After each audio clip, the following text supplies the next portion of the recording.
I love hearing stories of people sharing their faith in the everyday of life. People sharing with a parent at the school gate, or buying a homeless guy a coffee and having a great conversation, or talking with a neighbour about the highs and lows of life, but about how God is always faithful.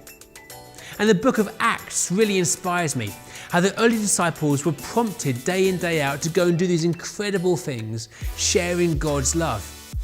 And part of me wishes that I had more stories like this for myself, of how God was using me. And here's the thing, I think God wants to use us more than we expect, more than we imagine. God wants to work in and through us, to bring about hope and truth and love in the world around us. Perhaps we're so busy waiting for God when in fact, God is waiting for us. Last year, we began this new project called Prompt. Very simply, it's about asking God, what are you up to? What are you doing in this situation? And looking for God's leading and God's prompting.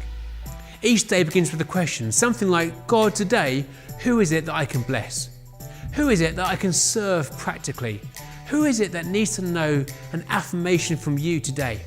With these very simple questions, we go about life being more aware of what God is doing, asking Him to lead us and to guide us, and looking for opportunities to share something of His love with different people.